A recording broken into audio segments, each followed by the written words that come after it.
Monsieur le Président de l'Assemblée nationale, Mesdames et Messieurs les honorables députés, Mesdames et Messieurs les ministres et secrétaires d'État, c'est un honneur et un plaisir de nous retrouver ici aujourd'hui. Et comme je l'avais promis la dernière fois, nous serons ici autant que possible pour élever la démocratie au Sénégal et pour nous livrer à cet exercice essentiel, important, de dialogue entre les deux pouvoirs. La question qui a été posée par l'honorable député Diaïté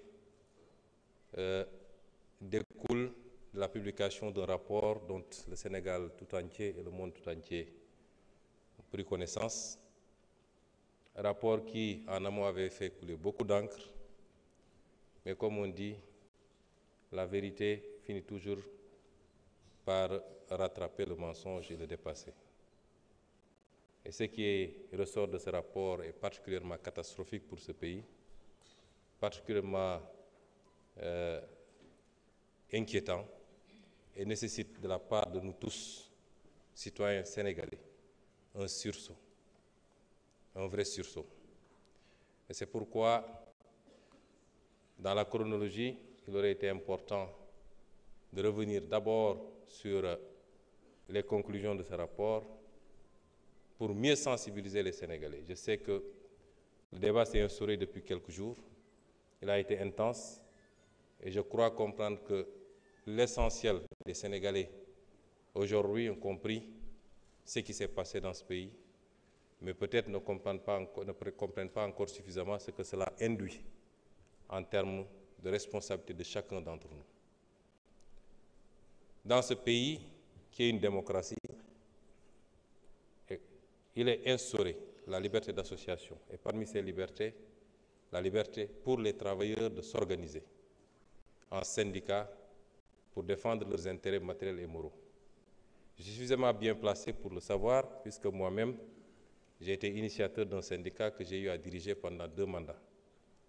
Et nous respectons fondamentalement ce droit que nous allons continuer à promouvoir, à encadrer et à enrichir. Parce que si les gens n'ont pas la possibilité d'exprimer leur frustration, de se battre pour l'amélioration de leurs conditions, dans un cadre normé et encadré, ils trouveront d'autres solutions pour le faire. Et c'est pourquoi la meilleure formule, c'est celle-là qui consiste à permettre aux travailleurs de s'organiser. Et en tant qu'État, nous sommes là pour écouter, dialoguer, discuter, encadrer, mais également trouver des solutions. Et nous y travaillons tous les jours. Je ne vais pas trop développer sur cet aspect parce que vous avez dû vous rendre compte qu'à la lecture du Conseil, du comité du Conseil, du communiqué du Conseil du ministre d'avant-hier, nous avons retenu la date du 27 prochain pour lancer la première édition du dialogue social, avec comme objectif d'aboutir à un pacte de stabilité sur la base d'un dialogue franc, sincère et profond. Ce que j'entends par dialogue franc et sincère, c'est que nous, gouvernement, contrairement à ce qui s'est fait dans le passé, nous ne cacherons absolument rien aux Sénégalais. Tout sera mis sur la table. Et chaque Sénégalais pourra apprécier des capacités réelles de son État pour pouvoir asseoir en conséquence des revendications légitimes, mais également responsables.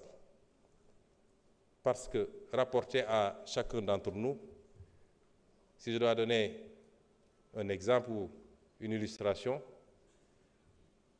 borom kër gu ne la nga yor sa poos rek nga mën a jox sa njaboot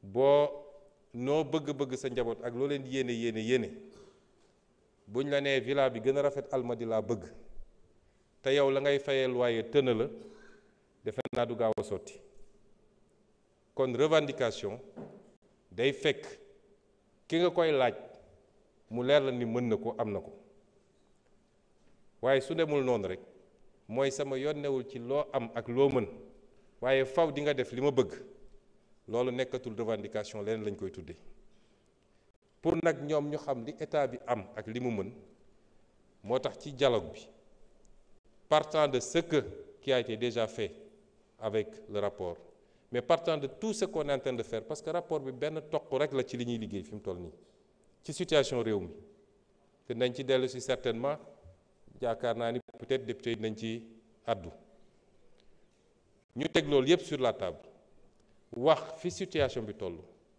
lan la ñu mën tey lan la ñu mën ëllëg ak lan la ñu war a mën a renvoyer ci ay délais yu gën a kawe loolu mooy suñu conception ci dialogue social et nous serons très flexibles ci lépp loo xam ne dafa laaj flexibilité mais nous serons fermes et intransigeants ci lépp loo xam ne jaaduwul yenuwul maana te réew mi mënu ko attanu ko je vous remercie. Merci beaucoup, Monsieur le Premier ministre. Honorable député Anta Dia, vous avez la parole.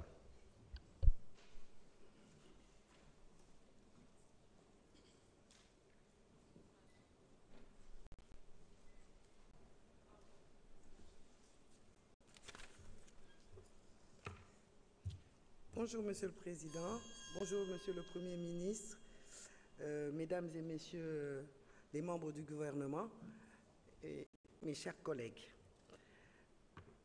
Il se pose des problèmes vis-à-vis des violences que nous avons vues ces derniers temps dans notre pays, en particulier en banlieue dakaroise, pendant les matchs de Nawetan et pendant les combats de lutte sénégalaise.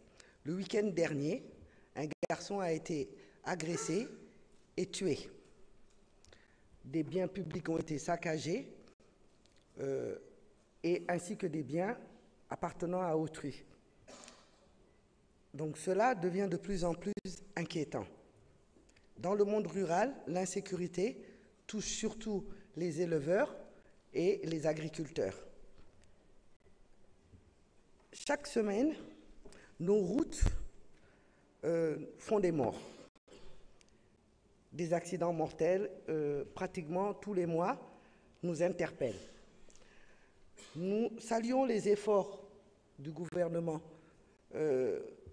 par rapport à la prévention de la délinquance et le renforcement de la sécurité, mais la situation exige des mesures renforcées.